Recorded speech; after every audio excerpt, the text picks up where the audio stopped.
For over 20 years, the Fire Store has equipped first responders with the best in firefighting gear. Discover seasonal savings on the gear you trust and visit thefirestore.com to shop everything but the truck.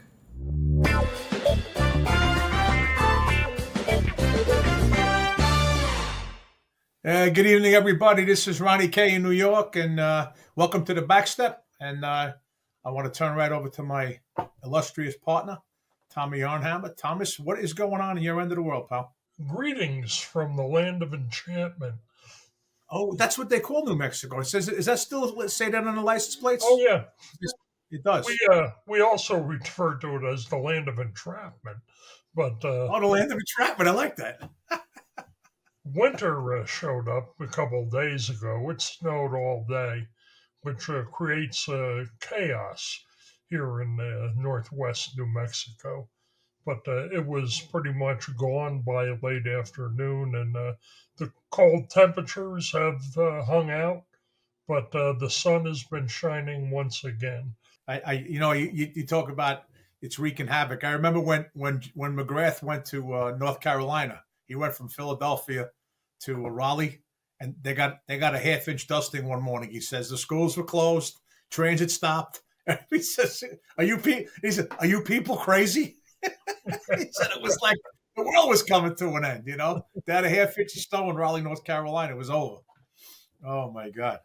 So I know I can see it on your forehead. I can read. There's a little screen that says, "Why do you have a West Point Army shirt on?" I'm glad you asked. Well, Ron, why do you have a West Point Army shirt on? Okay, so for 25 years, I've been trying to get to a game at West Point. Okay, now for the last 13 or 14, I live 50 minutes from West Point right now. 50 minutes, 50. And it's like let me go back to the 25 years ago. I met the fire chief from West Point at an IAFC fire rescue. And I guess for some reason, because he felt he's government, but he's not, but he's municipal, but he's not. Somehow he ended up in the industrial fire safety chief's room or meeting or something. So I made friends with the guy. We were friends for a couple, and every year when I'd see him or talk to him in between, I said, I gotta come to a game. I gotta come to a game. Ron, just let me know. I got tickets, no problem. Let me know. Well, the time went by. He retired. It's been so 25 years later. So 3 months ago, September, Fran and I are at Dick's Sporting Goods, and I walk by, and they got, of course, being where I live, they got an entire, like if Dick's was over in Annapolis somewhere, they'd have all Navy, right? So there it is. It's a whole corner section of West Point. So I said, that's my shirt. I even got captain's bars over here. Check that out. So I grabbed the shirt. She says, "You buying that?" I said, "Yeah." I said, "Why?" I said, "Because I am going to get to a game." And then about 4 or 5 weeks ago, I went online. I bought 4 tickets for Saturday, the 22nd of November, the week before Thanksgiving. She said, "Why'd you buy 4?" I said, "I'm not going alone. I'll find 3 people to come with me." So my nephew and our good friend Ray Hughes, I called Ray, and Rob Beatty from North Plainfield. And I said, "We're all going to West Point." And none of us have ever been there. Ray, everybody who went, we were all virgins. So they look great in the beginning. First it's impressive. Needless to say, the entire left side section behind the goalpost are all the cadets in uniform, and they all clap in the same time, and they all wear the same thing, and they're very impressive, the cadets, needless to say. And when they kick off, the cannon goes off. When they score a touchdown, the cannon goes off, and all that stuff. So they hit quick. They were playing Tulsa, Oklahoma, two touchdowns, and then that was kind of it for the rest of the day. They lost. But they had like a minute and 40 to go, and they were ahead by 5 points, and then Tulsa got the ball, and it was over. At that point, we were on the bus heading back to the parking area, which leads me to my next story. But before I get to that, West Point, it's just really special place, man. The history, you feel it. I mean, you could look, when you look at the buildings, you could see how old they are. But the amount of men and women that have gone through there, and the amount of top level military folks, presidents and stuff, it's just, you get this feeling when you're there. I can't explain it, but If you folks are ever in the area or you haven't, because you can go there and take a tour anytime. Stop at West Point. It sits right on the Hudson River. It's spectacular. The football arena is right on the river, actually. So when they do I would compare to the feeling you get when you're at the point, similar to what feeling I have when I go to Gettysburg. It's okay. Yep. It's hard to describe, but it's there. I agree. And even for us tourists that go to DC every 10 years, and you get out of the car and you stand in front of the Washington Monument or the Lincoln Memorial, and you just get that feeling, whatever that is. But I got to see the entire West Point, but not on purpose. Okay, so here's what happened. There's about 10 parking lots. When you buy your tickets, they say, where do you want to park? And then they mail you a parking pass for your mirror. Okay, so I picked a place that looked pretty good. And it was between a baseball field and the parade grounds, because the cadets, they do their drill the morning of the game. So you could actually get there early and watch the drill on the parade grounds, which is really cool. But it was raining that day, so they canceled. So it was a great place to park. And then you get on school buses. So from these 10 different parking lots, there's no parking at the stadium at all. You school bus it in. And the place is big. I think somebody said it's 3,000 acres, West Point, something like that. Something called 2,700 or something like that. So we get on a bus, and all the buses are what do you call it? They're all color coded. You're on the red line, you're on the green line. The guy says, you're on the blue bus line. We're coming back. Get on the blue bus. So me and the other three stooges, we get on the blue bus coming back, and he's not stopping where we have to get off. All right, so he's going to we're heading for it. We could see the parking lot. We say, you going straight? No, making a left. Boom. Back down to the river. We do the whole campus. We saw the hospital. We saw the prep school. We get back to the stadium. We're still on the bus. We get all the way back to the stadium. So I said, well, all right, we got a free tour of the campus. So now we tell the bus driver. Now it's just everybody's off the bus except the four of us. We said, listen, we saw our parking lot, which was about 4 blocks from when you made a left. When we get to that corner, you need to stop and let us off. I don't care if it's one of your stops. You're going to let us off the bus. Okay. So sure enough, we get back on, and everybody gets on the bus, and we do it, and we get off, and we walk 3 blocks, and we got back. So we got a free tour. We went past, they have 3 firehouses on West Point. It's that big. They got 3 firehouses. We went past one of them, and the whole thing was just an ultra cool experience. Unfortunately, like I said, they lost in the last 2 minutes, but I got to the game. I got my shirt. Check the box, pal. It was the bucket list is, what can I tell you? It was cool. It was just, the whole thing was cool. It was just a great atmosphere. One of the neat parts was there was a couple sitting in front of us, a little younger than me, probably in their late 50s, early 60s. And they're rooting for West Point, and then my nephew and I went to get a hot dog, which took another half hour, 45 minutes, So then we get back, and there are 2 cadets sitting in their seats, and they're standing talking to them. A boy and a girl. And they left, and I said, is that your son or your daughter? They said both. It's our son and our daughter. So their son and daughter are a year apart, both going to West Point. And he's a graduate. He graduated in 97. The father. So I said, oh, you went here? He said, yeah. I said, well, thank you, and thank you for your service. And I have 480 questions for you.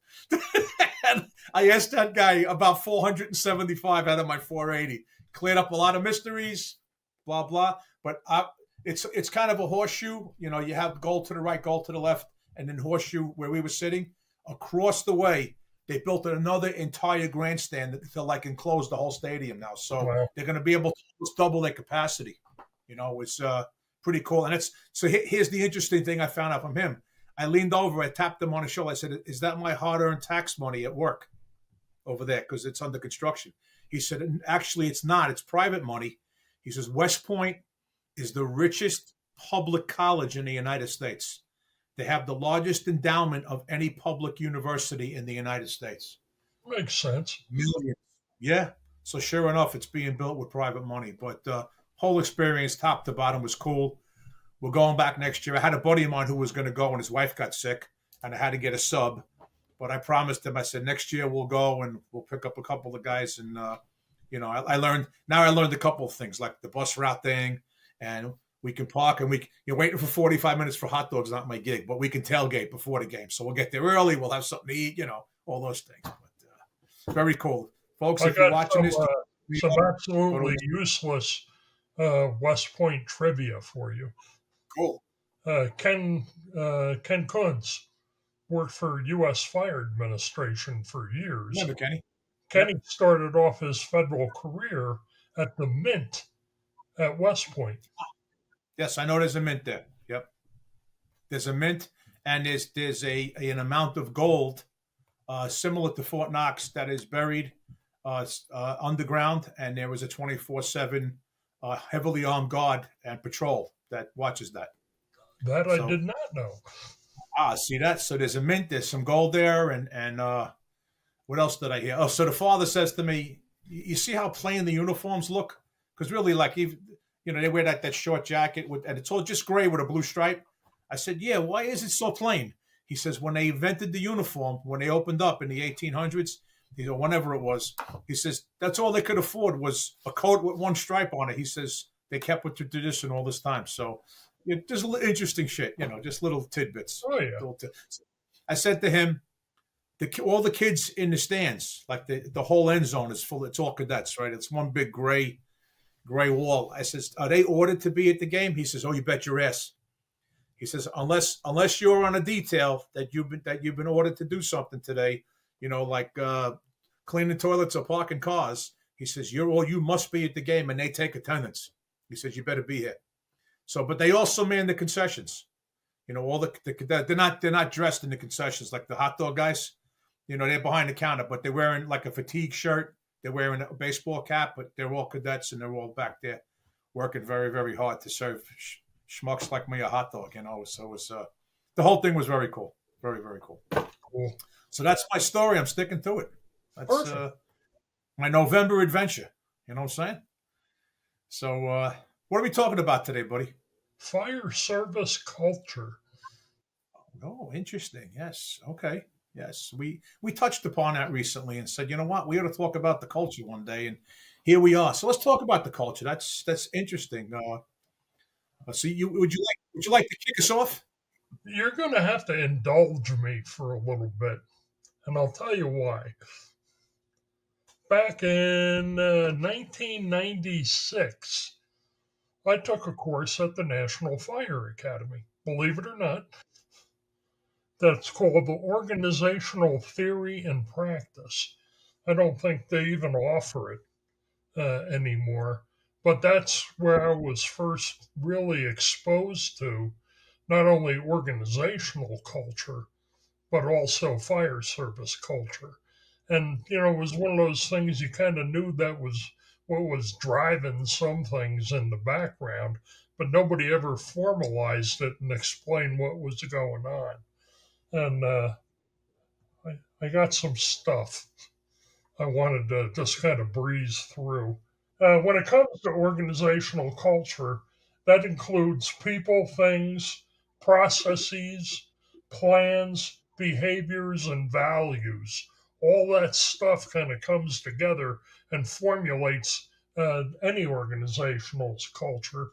And it really helps us explain the who, what, when, where, how, and why of an organization. Now, culture is studied under the organizational lens to view the entire climate and practice around our personnel issues, our values and principles. And there's a book out. I don't have my copy here because I'm shuffling between libraries at the moment. But a guy named Edgar Schein wrote Organizational Culture and Leadership. Great book when it comes to looking at organizational culture without the specifics of going into the fire service. I think it's the 5th edition is out right now. So what his whole theory is leadership is really the management of culture.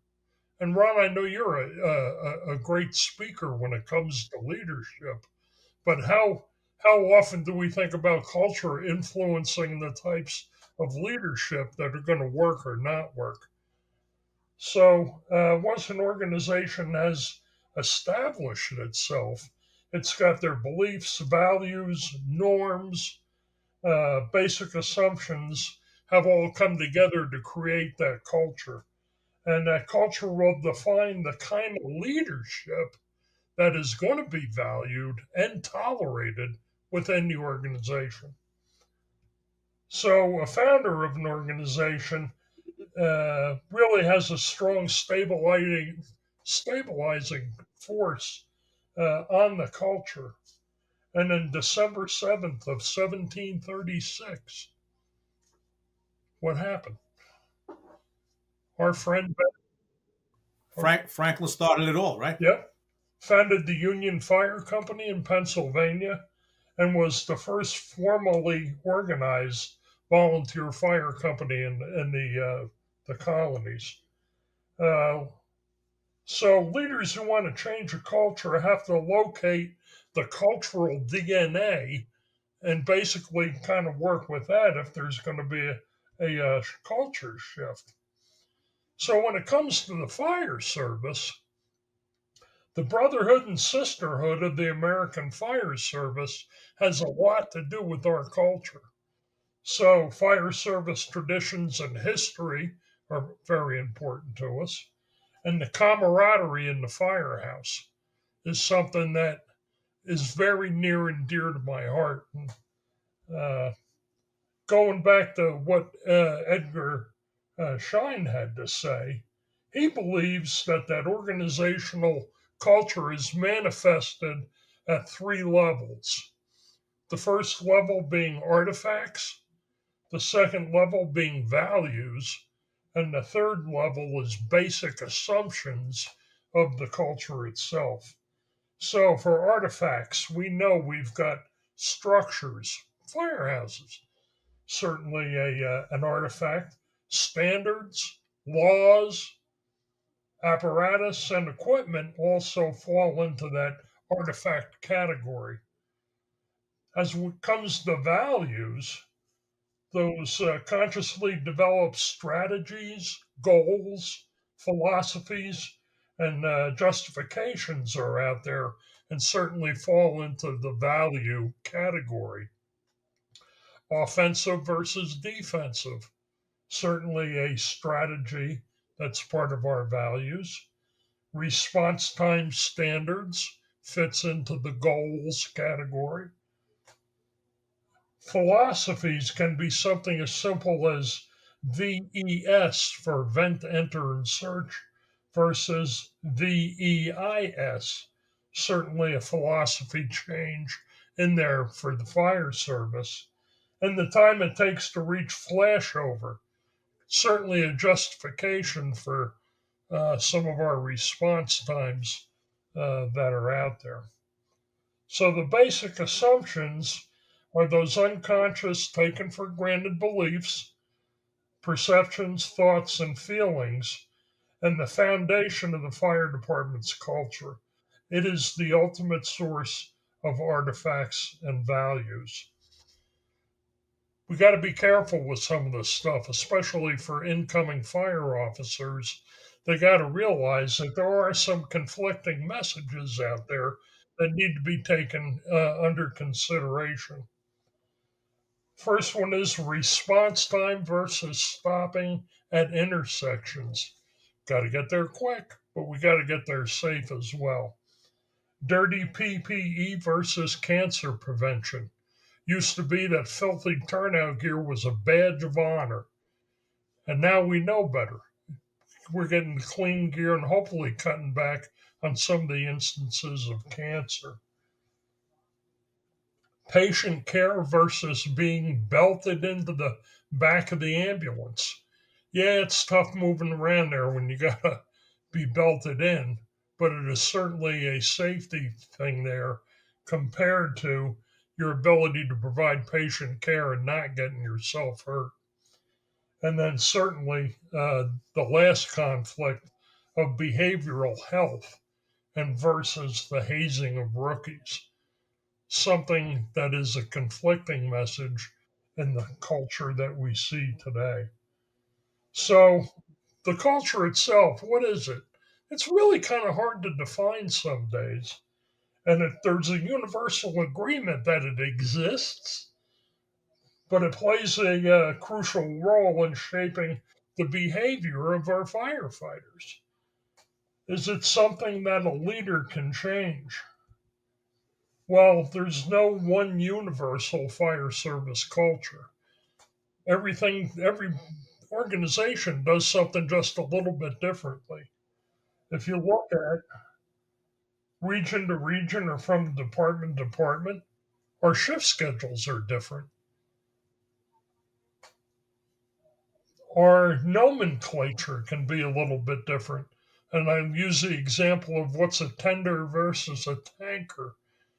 And how do you tell if you're in a group of wildland firefighters who's the wildland guy? Yell, hey, look at the tanker. All the Strusher guys are looking down the street. The wildland guys are looking up in the air. So if our behavior comes from Ben Franklin's DNA, we got to kind of look and see what that stuff is. Now, the 6 firefighter genes were identified when Alan Brunacini was writing about Ben Franklin.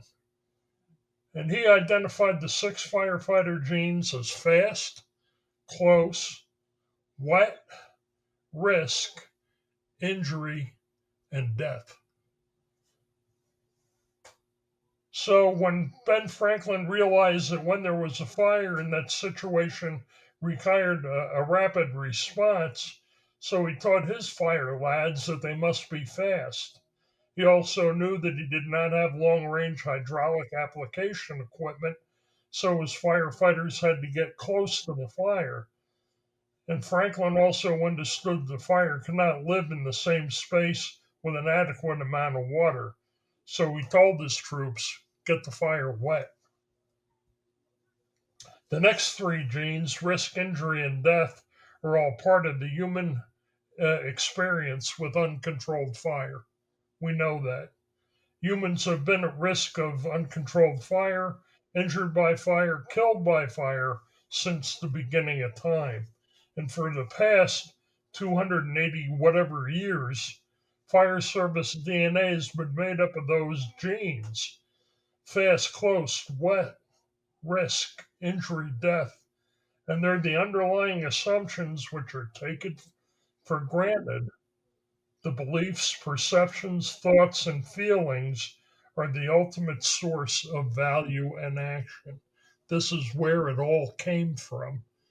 And we got to look at that. The tolerance of risk can be reinforced both externally and internally in the organization. But through positive public image of firefighters and firefighting intentionally through the fire service's own traditions and member socialization are out there and certainly need to be considered. What a tough assignment that would be of coming into an organization and knowing you got to change the culture. How would you like to steer that boat? It's not gonna happen overnight, and I think that's the downfall of a lot of us when we look at organizational culture and realize that there may have to be a shift in that of how you accomplish some of that stuff. But it may be difficult, but you can change your behavior if you choose to do so. And why should you change? Because the next call you go on may be the biggest fire in your career, and you've got to be ready, and you've got to be ready to survive. And that, Mr. Kanterman, is just some of my thoughts on organizational culture in the fire service. Well, I will say that everything you said, Tom, was on this little piece of paper that I wrote and made my notes. So, ladies and gentlemen, we hope you enjoyed the first 24 minutes and the last 24 minutes of this, because I'm done. So, good night, everybody. Happy holidays. That you know what, Tommy, that was really outstanding. It was obviously you did your homework and you gave this a lot of thought. And I made some notes here in my cryptic scribble. But as you were talking about the things you were talking about, one of the things I came across a few years ago, there was a woman, Dr. Kim Allen, and Dr. Allen, Allyn, she wrote for Firehouse for about 7 or 8 years, and did a steady leadership article. She came from a fire service family. Her dad, her brothers, I think all L.A. City or L.A. County, and she had some great things that she wrote about, and I always felt almost connected to her because we were on the same wavelength in terms of leadership. And I was working in Eastern Connecticut as the chief at the Mohegan Tribe, and she was up in, I think, Springfield, Mass., which was not far from there, at the New England Fire Chiefs Association 3-day hoop-de-doo. So I went up for the day because she was speaking. They had her there. So I went up to see Kim, and she was phenomenal. And after her 2 hours or so, I went up and introduced myself. And she said, "Oh, I know who you are. I read all your stuff on leadership." And I said, "Well, I've been reading your stuff." And we shook hands and we said, "Well, we're on the same page." I said, I said to her, in terms of booking lectures like this, I said, "I'm going to fall way behind now." So she said, "Why?" I said, "Have you looked at you and have you looked at me?" She was beautiful. I said, "You're going to outbook me 10-1. I said, "I'm dead. I'm dead. Thanks a lot." So we had a nice laugh over that. We had a nice chat. And one of the things she said, and on one of her slides, was culture trumps, and I use the word trump as overtakes. It's, people use that. This trumps that. Okay, it had nothing to do with politics or the president. But she said culture trumps structure every time. And I took that, and if you've been in my leadership class for the last 10 years, I have that slide, and it says Dr. Kim Allen right on the bottom, because I never steal. Okay, you're never supposed to steal. It's illegal and it's not nice. And unfortunately, about a year or two after I met her, inexplicably, she took her own life, Tommy. It was a horrible notice that I saw on firehouse.com.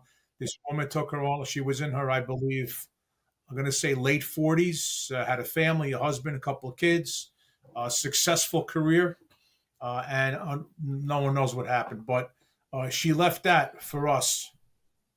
So as we talk about culture, she said culture trumps structure. So when I put that in my classroom, I asked the guys, what is the structure of the fire department? And we all agree that it's rules, regulations, SOPs, SOGs, policies. That's the structure. And you have to work within that. And her thing was, and I say, so when I say culture trumps structure, what is that? So they say, oh yeah, what that means, like the rules say you got to wear black socks, but we wear white socks because the culture is we wear white socks. So interesting discussions just from that one quote that I got from her, that culture trumps structure every time. And that's what fire chiefs and officers are up against in the fire service. They're up against the culture if the culture is not good. There are some places I've been to, you walk in there and say, boy, I'd love to be the chief here. You probably never see the IAFF president ever in that local, and there were certain places, like I said, that it's just the culture is right. I remember years ago, Anthony Castros from, I think, Sacramento, California, he's retired. Tony Castros. See, guy teaches command stuff and all that. He's retired a couple of years now. But he talked about, I think that whole area became the Sacramento Metro Fire something. And I remember him speaking about something. I don't know if it was a keynote in the big room at FDIC or I just dropped in on one of his classes, but he talked about that they made a book, and it was called like Living the Metro Way. Bless you. Must be true. See, my grandmother told me when someone sneezes as you're speaking, that means it's the absolute truth. I have no idea what that means, but that's what she said. They made a booklet, and not only did they give it to the new recruit, but they gave it out when they were recruiting. So now they have tables set up all over the city, all over the county, whatever the hell it is. And they've got, become a firefighter. And here's an application, and here's Living the Metro Way. And it was a book on their culture. And what they would tell the kid is, make out the application, send it here, blah, blah, blah, and read this book. if the stuff in this book doesn't meet you here, don't apply. And they had simple stuff. They made it was cute. They had like cartoon characters instead of real pictures and stuff. But it was like, we don't steal from each other or anybody else. We don't steal. We don't lie. We don't cheat. It was almost the 10 Commandments in comic book form. But this is the Metro way. This is our culture. This is how we operate. If this isn't for you, don't come. I thought it was a great thing, frankly. If I remember correctly, I think Phoenix did something similar to that to kind of get them exposed to the culture a little bit. I was actually pleasantly surprised because the culture of the firehouse is very near and dear to my heart, just because of family ties and all that. But I had gone down to teach a academy weekend course in Galveston, Texas, and they had just got done building a new firehouse downtown Station 1. Beautiful, beautiful building. But they're giving me the dollar tour, and I noticed that the dorm rooms were big common, and I was like smiling, and I asked the assistant chief. I said, "What gives?" He says, "Actually, the union approached us and said we want to get away from everybody having their own room and go back to having a common dorm." And I thought, man, that is so critical. And I talked to guys from Phoenix back when they were building the stations with everybody having their own room, and they discovered that the camaraderie really got affected by that. Guys would be hiding in their rooms. They weren't eating meals together anymore. And to me, that's a huge part of the culture of my good friend Steve Guattari, who retired here from Farmington, referred to going to work every day as being in 13th grade because you never knew exactly what was going to happen at the firehouse that day. That's great. 13th grade. I love it. But you know what, Tommy? You're right. I heard it. I did a 3-day leadership gig in Bloomington, Indiana, a dozen years ago. And they just built the same thing. They built a brand new station. Beautiful, beautiful. Layout was gorgeous, and they had the private rooms. And when the chief, after the second day, the chief said, "Why don't you come over to our new station? I want to show you around, meet some of the guys. We'll have coffee, and then later on we'll go out and get some dinner." So I did. And there was a double house, an engine and a truck. I think it was 4 and 4, so there was 8 guys, plus the chief and the deputies. So there's like 10, 12 of us sitting around talking. And he kind of, when we walked in, they kind of announced chief in quarters, so the whole gang came out. And then the chief said, "This isn't an official thing. This is Chief Kanterman from, at the time, I think it could have been before, it could have been New Jersey, or it might have just went out to Mohegan, but from the East Coast, whatever. He's doing the leadership training. You guys are going tomorrow." I did the whole department. I did 3 days. They had 35 guys on a shift. I got all 35 in the room 3 days in a row, and we did leadership training. So, and they were going tomorrow, but he said, "You don't have to stay." So the younger guys didn't, and they disappeared. And I said to the veterans that were at the table, "The quarters are beautiful. You know, how do you guys like it?" And he said, "We made a mistake." Same thing. He says, "They gave us private rooms, which is great. If you want to sleep naked, it's okay, you know. But during the day when we're slow, or at night after dinner," he says, "that time we used to spend in the day room as a group, or even in the bunk room, you know, messing with each other. The lights go out, you start throwing pitches and bitches and stuff." He says, "Them days are gone." He says, especially said, "You see how the young kids disappeared?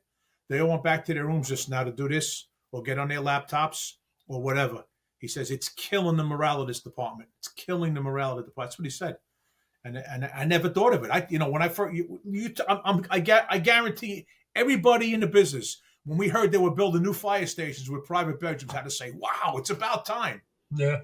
But now we're feeling a ramification of that because it's doing something to the culture and as you and I have said about the places we've been and the people we've talked to, interesting dynamic. Listen, I guess it comes down to you have to try things. Okay, what's the biggest thing we tried that we believed that probably failed? We put the SCBA in the seat because we said, okay, now as we're rolling in, we can get into the bottle, snap out of the bracket, and get off and get into the building. Okay, so two things. Number one, no one's wearing a seatbelt at this point because they're putting their BA on. And number two, I spoke to hundreds of guys. I said, how many of you snapped out of the seat, got out, and went straight into the building?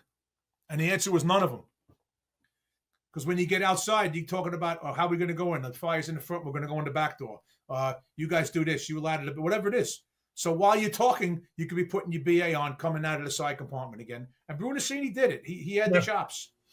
He bought 1,000 rigs with the brackets, and then he said, put the BA back in the side compartments outside. Have the guys buckle until they get there. Okay, no more. That was it. So it's trial and error. We try things. Sometimes it doesn't work. Try something else. That was also his. If it doesn't work, we try something else. No big deal. So it's been interesting for guys like you and I that have been around longer than 15 minutes to see all this stuff, the stuff evolve, like private rooms, great idea. Private rooms, bad idea. BA in a seat, great idea. BA in a seat, bad idea. But that's what makes the world go round. Just you got to try stuff. So as I was researching organizational culture for our little chat today, I went back and looked at something that you and I have talked about before, and it's the District of Columbia Firefighter Project, a study in occupational folk life that was put out by the Smithsonian. And kind of the story within the story is one of the things that I really loved looking at this stuff. And I got to give credit where credit is due, because I never would have heard about this if it wasn't for our friend Dan Madrikowski, the smartest human being I've ever met. And Dan was saying, have you ever seen this thing? And I was like, no. And it really gets into drilling down the Washington, D.C. Fire Department in the early 80s. And since, I came on my hometown fire department in 76. So, the timing of this is just, yeah. And if you're interested in what drives the culture of some organizations, a guy named McCarl was the one who actually did the study for the Smithsonian. But what drove his thoughts were what he referred to as good fire, bad nights. And a lot of that really kind of came down to the firehouse rhythm and routine, the canon of work techniques of how firefighters learn the job really. Is it at the academy or is it when they get to the house?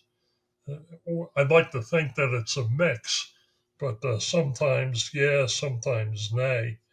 And then what makes a good fire? A real working incident where all your training and skills get put to use, that really puts the crew to its test, where they can show competence to those who are in charge, but without disastrous injury or loss. That's certainly part of that good fire. And what makes a bad night?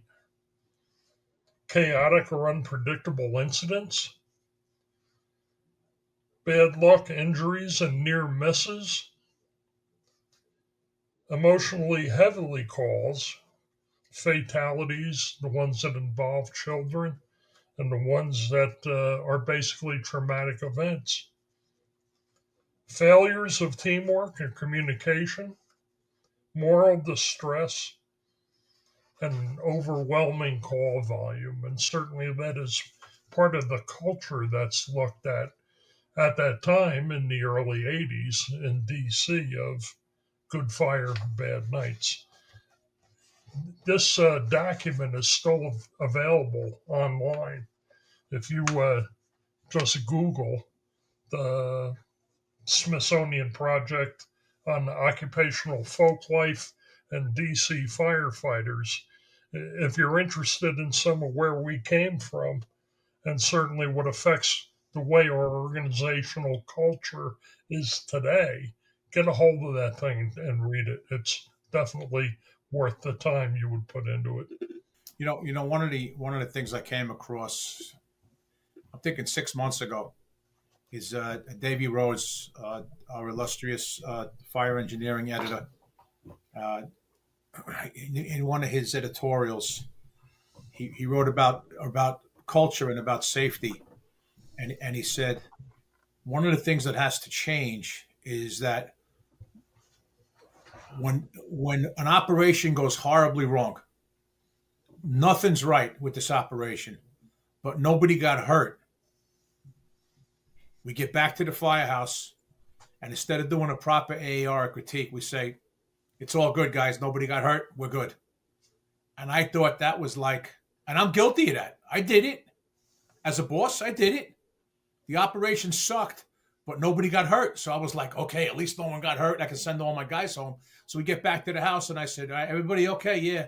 All right, it wasn't great, but thank God you're all in one piece. I'll see you tomorrow. So we never dug into that 8AR because nobody got hurt. He said, that's a culture problem. And I agreed with him.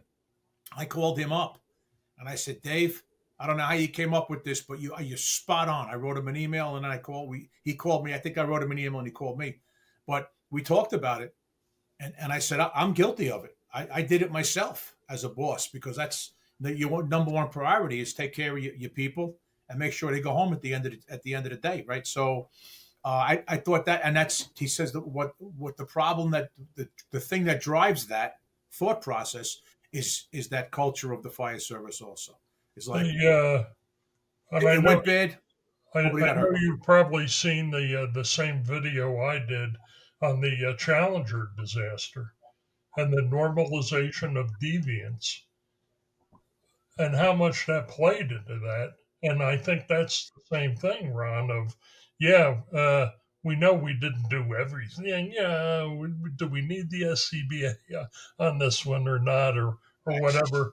And we keep deviating from what should be safe operations, and we normalize that because nobody got hurt, and it's the shortcut. Yeah, we probably shouldn't have done that, but we got away with it that time.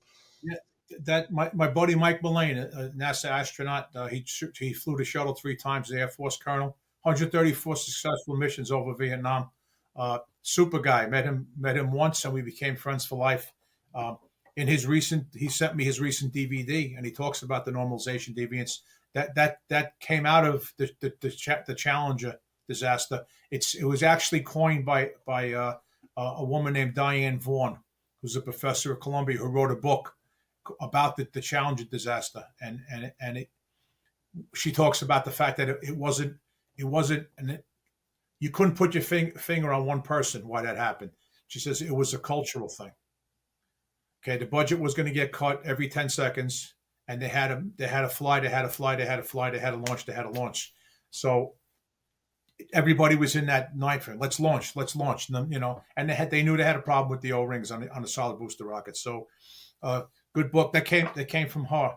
But when I've spoken to Mike about that, the normalization, even in his DVD, he says what that does, it gives you something called false feedback. That's what he calls it, and I thought that was great. You get false feedback. We did something really bad and really dangerous. Nobody got hurt.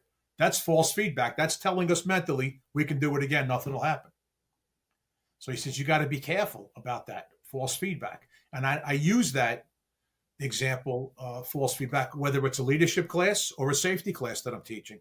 I talk about the normalization of deviance because even in a leadership class, it's that old thing like what you allow to happen without your intervention becomes your standard. Okay. If you let the guys deviate from even normal behavior, like they're screwing around in the firehouse, they're doing stupid things, they're hazing the new guy, whatever it is, if you don't intervene, that becomes your standard. Okay. It also becomes the norm. That's the normalization. That's deviant. The normalization of deviance is not from safety necessarily, but from good, acceptable behaviors, which we just had that case.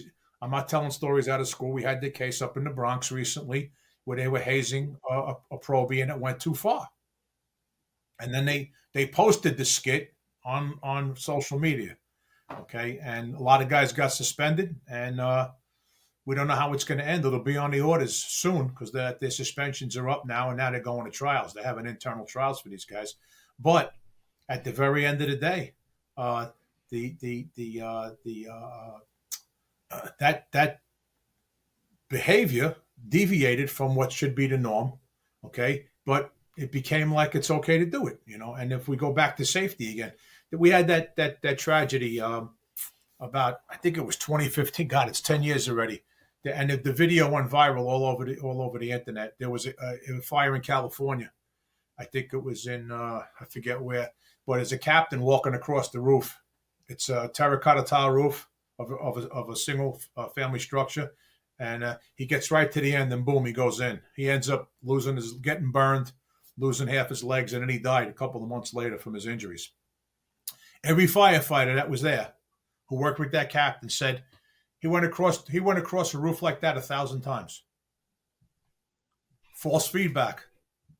He walked across that roof 1,000 times with fire underneath him on a terracotta tile roof 1,000 times. False feedback. It told him, I can do this. Nothing's going to happen to me.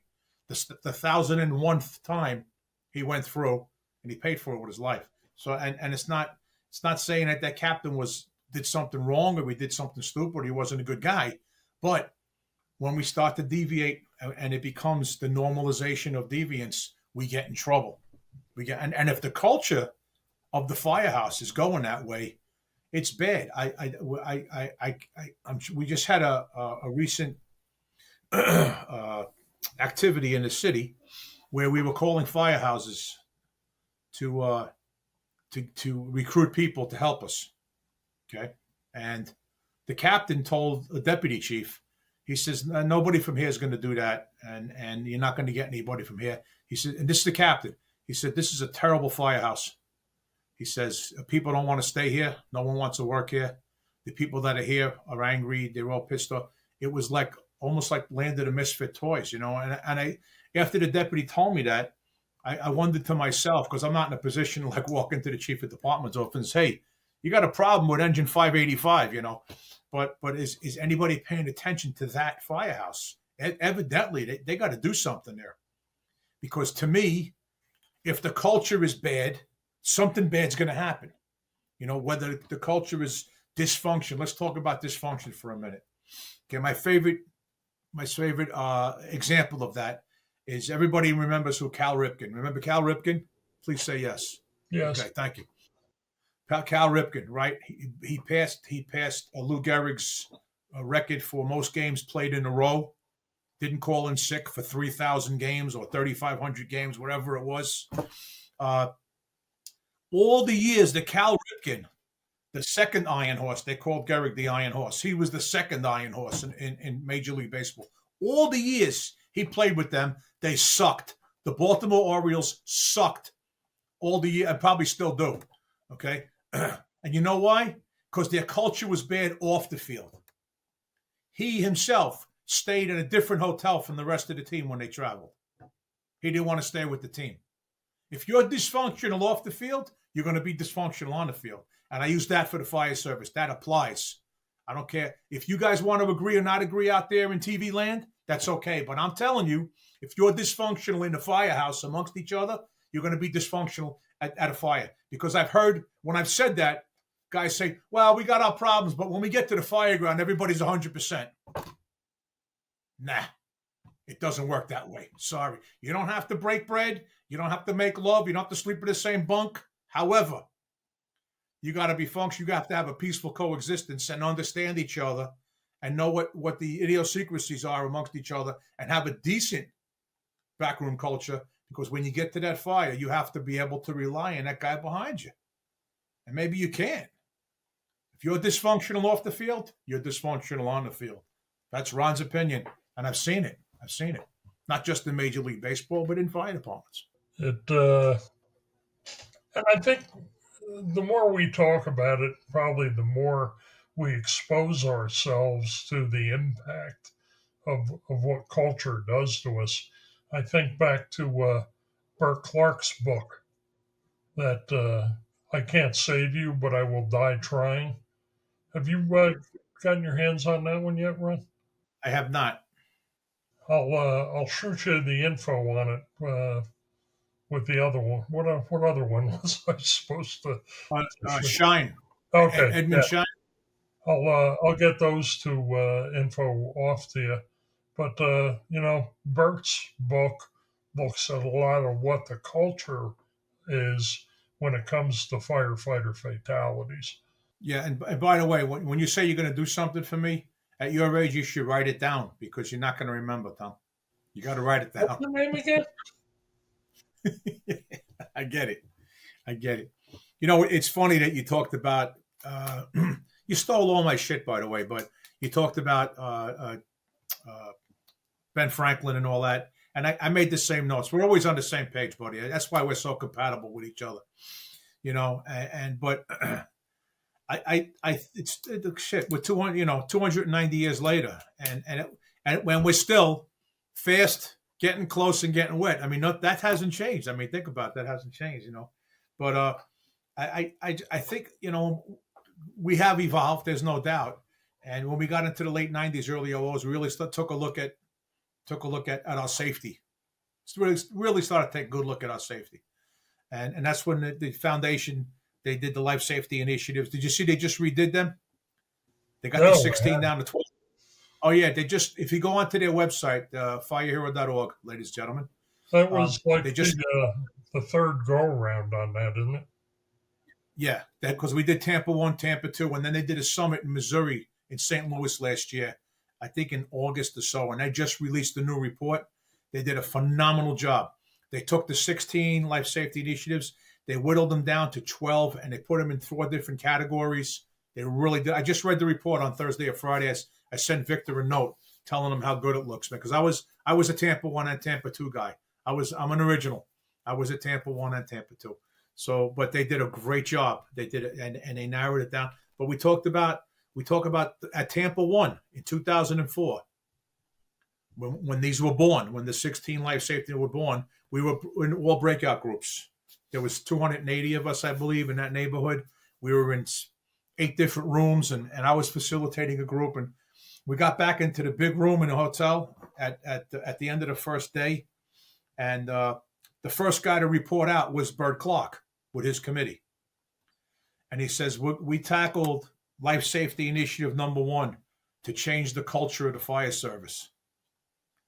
And he said, if we do that, the other 15 will come real easy. And we all shook our heads and said, he's probably right. It'll change the culture, the safety culture, So then he said, but we're going to have to try to change the minds of 1.2 million people. And that was like, my head exploded. But yeah, we're going to take 1.2 million firefighters in the United States and say, all right, it's time to stop, look, and listen. It's time for better medical checkups. It's time for better fire ground operations. You got to start wearing your seatbelt on the way there, on the way back, all that stuff. So that was the first time that, for me in 2004, we really start talking about any kind of a culture, knowing the firehouse culture and everything. But we got into this whole safety culture of what the fire service hopefully should look like. And to their credit, to the foundation's credit, and and Ron Sonnicky at the time, it's gotten better. We're not done, of course. We're not done yet, and this is a dangerous thing that we do, but it's gotten better.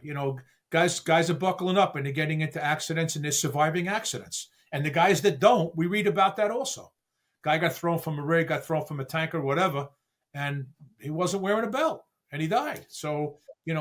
That's we get to the definition of insanity, doing the same thing over and over again. But fireground op, if you look at the LODDs, we got, not, thank God, we don't have that amount of fireground traumatic operational line of duties that we had 20 years ago. We don't.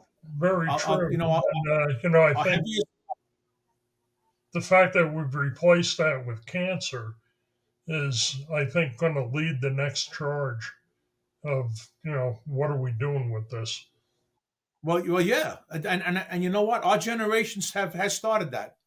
Okay, we started talking about cancer, and the talking heads at FDIC, and then for those of us who went through it, like Billy G, myself, and a whole bunch of thousands of other guys, we're talking about it, and there's cancer registration, and there wash your hood Sundays, and we're taking those little, wipe the cab out and wash your gear and wash your helmet, and so we'd like to think that our generation has started the conversation and has kicked off the anti-cancer movement in the fire service for the next generation. I tell that to the young firefighters now. I say, we're just kicking it off. It's going to be up to you guys to really kick it. And I tell them, when I do a probationary keynote, and I get invited back to Union County every other year at their to speak at their probie graduation, and I tell them, I say, our vision for my generation is 25 years from now, when new firefighters like you open up their essentials manual for the first day at the academy, they talk about what the fallen firefighters and what the Cancer Foundation used to be. At one time in history, we had a Fallen Firefighters Foundation. We don't have that anymore. At one time, we had a Cancer Support Network. We don't have that anymore. That's the vision. That's my vision anyway. And I share that with them. We want to make the Fallen Firefighters Foundation and the Cancer Network history, like we're talking about Franklin now. It's the same way, to try to lick that in their lifetime. So, wow, you got charged up. In my heart of hearts, I think that we'll get there. Will you and I ever see it? Maybe not. But what the hell? We tried to pave the road on the way there. Well, that's what I'm talking about. When I started plugging a lot of safety stuff into when I worked in Wilton, Connecticut, I was bringing a lot of safety shit to the table real fast, and the guys they weren't kicking and screaming, but they were like, "Oh, we're going to do that now." And I said, "Listen, I can't want this more than you." And I heard that from another chief. I don't steal again. It's not nice. It's illegal. But I told him, I said, I can't want this more than you. I can't want this more than you. I'm not crawling in anymore. I'm not dragging a line anymore. I'm not doing any. You guys are in the fire, you're getting contaminated, all of that stuff that goes with it. You have to be knocking my door down saying, we need more safety, preventative, whatever. Okay? Don't make me bring it to you. I'll bring it to you, and we're going to write rules, and I'm going to enforce them. But you should be coming to me with this stuff. So finally, somehow I got through. The local president, the IFF local, came to me one day when I put out another bulletin. We're going to start doing this from now on, or whatever. Maybe the gross decon of the fire. Just wash your shit off. Get 80% of it off. And he said, another thing. I said, Dave, what do I keep telling you? I said, I can't want this more than you guys. And he said to me, well, we don't want to get cancer. We don't want to get sick. I said, then do something about it. I said, I'm inviting you to break my door down. Please break my door down and say we need whatever. So they wouldn't take the initiative. So I did it. I bought simple things, Tommy, simple things. The safety, not goggles that you strap on, but safety glasses, with the side shields. And I wore them at Merck for 20 years. We had them everywhere. I said, going to get a box, put them on each rig. You guys get an extrication, you do this, you do that. Throw the goggles on. Just put a pair of glasses on. They get crappy after 2 or 3 uses. They cost $3 a pair. Throw them out, we'll get more. And on and on and on. So, but they interestingly enough, he said, we don't want to get sick. I said, well, prove it. You don't want to get sick. That's okay. I don't want you to get sick either. But and you know what? That's in my book. You always every fifth show you talk about my occupational health and safety guide that I did for fire engineering. But in the cover, it says that a chief in Connecticut said, I can't want this more than you. And that's why I encourage the firefighters to read that book, to approach their leaders and say, hey, we got to do something about this. So I think, in kind of summary, if we can, we've been talking for an hour. It was a great hour, as it is usual with you, my friend. but I think in kind of in summary, the culture of the fire service, the deep culture of service to humanity, of putting lives on the line, uh, the camaraderie, the brotherhood, all that, those basics. Thank God they're still there. Thank God they're still there. And so other things come along like like a safety culture or whatever, and then the other part of it is the cultural culture. You know, the fire service is no longer uh, uh, white male profession. White male Irish Italian profession. It's not. You know, I mean, it's just not. Okay, and you come to New York City and you could see it. And those of us who have been around, like I said, more than 20 minutes, that was an adjustment, but it is what it is. And some guys can't deal with that, whether it's in New York or New Jersey or LA or San Francisco, doesn't matter. Some guys can't deal with it. Like, I'm not working with a gay guy. I'm not working with this guy. I'm not working with that guy. I'm not working with this woman. No. If you don't want to, put your papers in, because this is the fire service of now. And you know what? You got to embrace it. You got to embrace it. I'm not a super liberal guy. I'm not. But to me, you got to find the good with everything. And that's the guy I am, actually. But you find the good. You got a new kid in the firehouse, and he's from a different country or a different background. Say, you know how to cook? Yeah. What do you make? Oh, I make. Oh, yeah. When you want to whip up a batch of that, we're going to try it. Kind of stuff. So, and I to me, you could find those pearls. Tommy, I've been teaching for the University of New Haven for about 14 years. I teach graduate management school. And the University of New Haven has a partnership with the Saudi Arabian government. We have a lot of Saudi Arabian students that go to the college physically and online. I was teaching in the college physically, and I had guys from Saudi Arabia that worked overseas, that lived, that are from there. They're here for 4 years. They go home like during summer break, and they come back and whatever. They get paid to go to school by the government. Everything's paid for. If they get an A, they get a $5,000 bonus for every A they get. All that kind of stuff. They all go home with a Corvette, by the way. Graduating seniors, all the Corvettes are parked in the parking lot, and they ship them home. They go down to the pier and they ship the car. They all make enough money through their grades and everything else that they get and their salaries to be at college. They all buy Corvette and go home with a Corvette. So it's pretty cool. But I had a couple of guys in the class when I was teaching in the building. I'm teaching online now only. When I was in the building in West Haven, New Jersey, Connecticut. Sorry, West Haven, Connecticut. I had 3 guys that worked for the government that were in like emergency management, emergency services, etc. Everybody, of course, works for the king. The king rules Saudi Arabia, and like they say, it's good to be the king, right?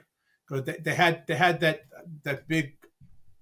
It was one of their big religious moves that happens every year, and there were 17,000 tents pitched in the desert. 17,000 tents. The government puts that up for the people who are migrating there for this big ceremony for a couple of days. And while all the people were in temple or in downtown, they had a fire and burned up like 10,000 of the 15,000 tents burned up. The emergency management guy called the king.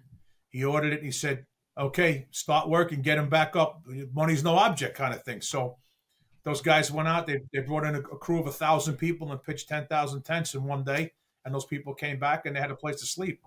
But I asked one guy, "What do you do?" It's, "Well, I work for the Minister of Protection." The other guy, and the third guy says, "I'm a volunteer." He says, "But," I said, "What do you do for a living?" He said, I own a used camel lot." I said, "Say that again." He said, "I sell camels." He was a camel salesman.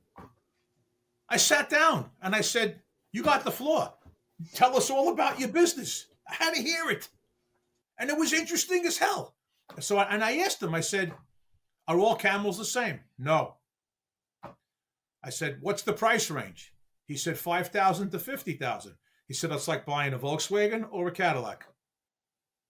I said, "You're kidding." He said, "No." I said, "Who buys the $50,000 camels?" He says, "The sheiks, the oil people, the rich. He says, and they only take them out like on a Sunday, the way Americans go out with their Harley Davidson and go for a ride on a Sunday. They take out their $50,000. I was absolutely intrigued, and it blew my mind. I had another kid in the class. What do? My family, we have farms. You have farms in the desert? He showed me pictures. They actually got patches of green in the desert. Like they imported sod and soil, and they made farms, and they feed the whole community. They grow lettuce, cucumbers, the whole bit, tomatoes. So to me, that's at my age now, that's what makes the world go round, man. That's phenomenal stuff. This guy's got a farm in the desert. You kidding me? So I think the fire service has to like get over itself and say, all right, what are we going to do? How are we going to do it? How do we welcome these folks? We can't stop anybody from taking a civil service test, that's for sure. And when they get in, we can't treat them any different than anybody else. If they get through rookie school, probie school, and they prove that they can go to fires and they can do the work and they're smart enough to learn and then get to the firehouse and fit in a little bit, then that's it. But we the existing fire service has to learn that the culture is shifting just a little bit. So, kind of wrap up my thoughts, just to get back to the basics of organizational culture and what makes that up. And one of the first things is core values, and certainly service, brotherhood and sisterhood, courage and sacrifice, and professionalism come in under that. The second is traditions, and they're important to hold on to. We got a lot of traditions of ceremonies and symbols and rituals and stories that are passed on to the newbies. The third is the firehouse environment. Important stuff there. Humor and banter certainly is one of them. Taking pride in the house. And then communal meals, I think, are a very important value that certainly go to the culture. And lastly, leadership and rank structure are certainly part of the culture of the firehouse. It is a paramilitary organization. I'm sorry, but that's the way that works. And certainly respect for rank and seniority are part of that. An emphasis on discipline and accountability are certainly all part of our culture for the fire service. Yeah, and I we talked about that, the living the Metro way. I think it was called living the Metro way or working the Metro way, meaning Metro Fire. And I I think that concept, the concept is great. Is really telling the young people this is how we live. This is who we are. If you want a piece of this, you're going to have to behave within these guidelines. And if this is not you go to the cops, whatever.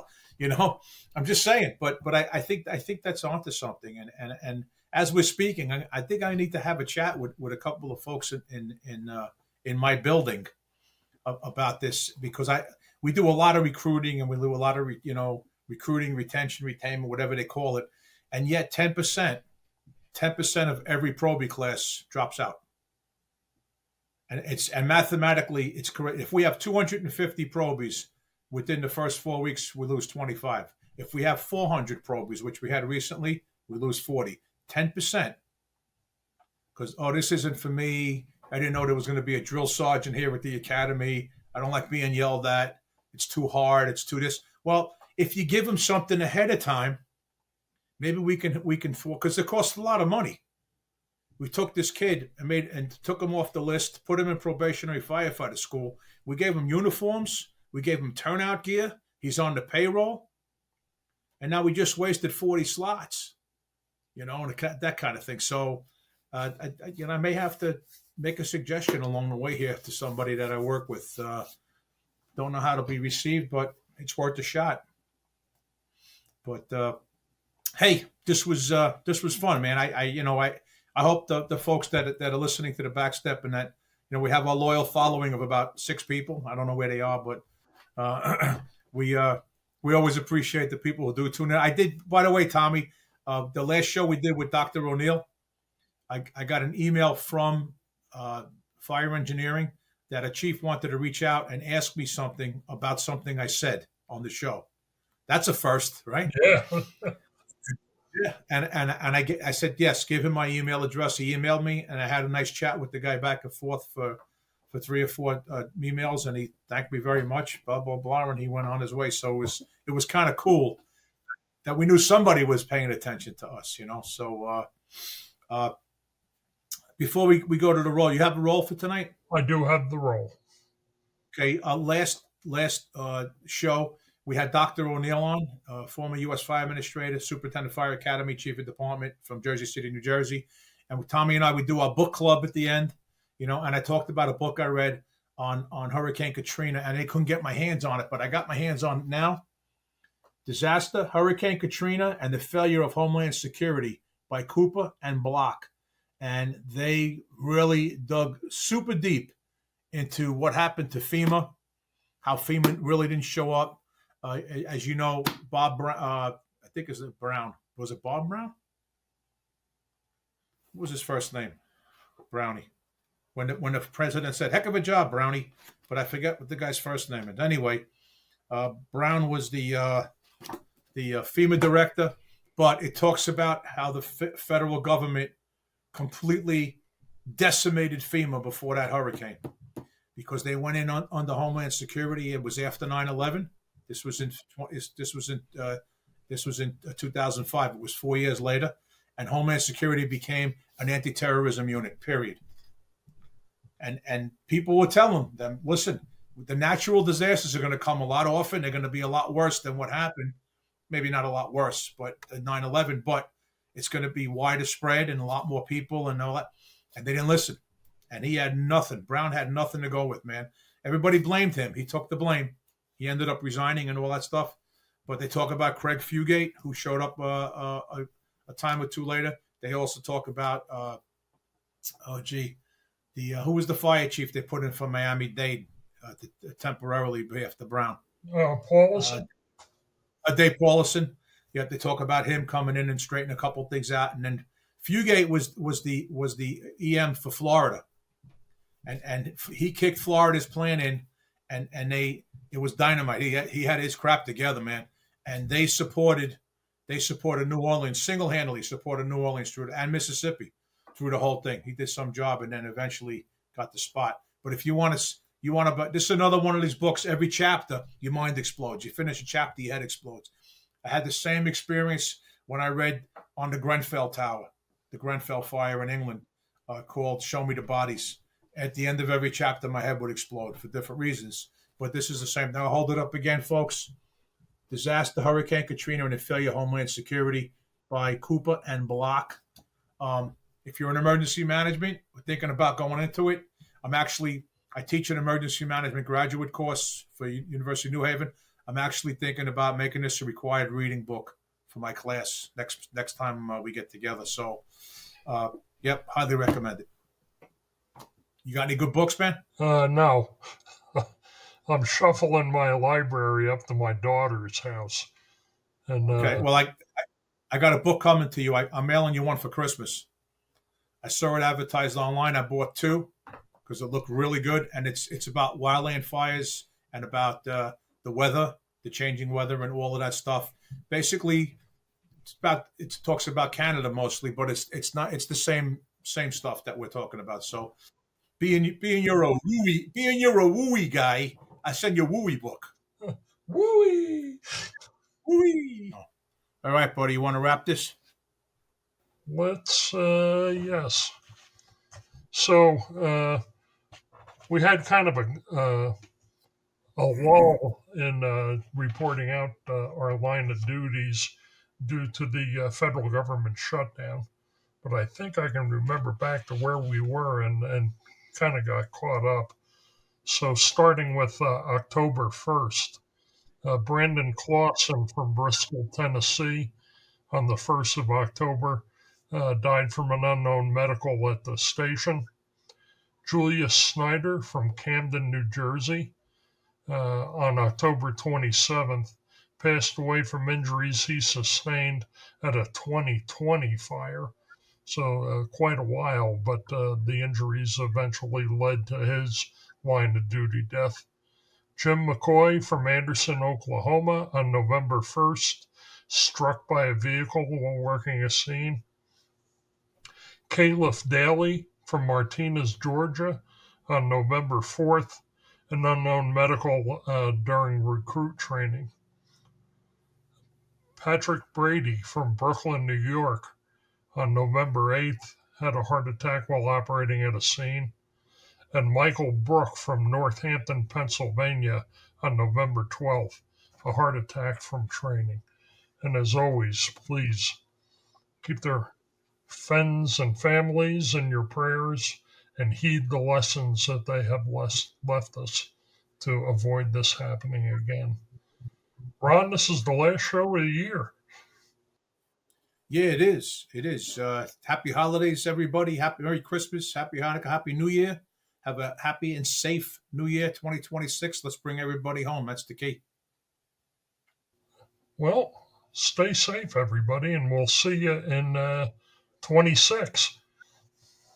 Yeah, sounds good. Take care, everybody. Happy holidays, and hang in there. Tommy, hang on the line so we can make sure that this thing actually worked.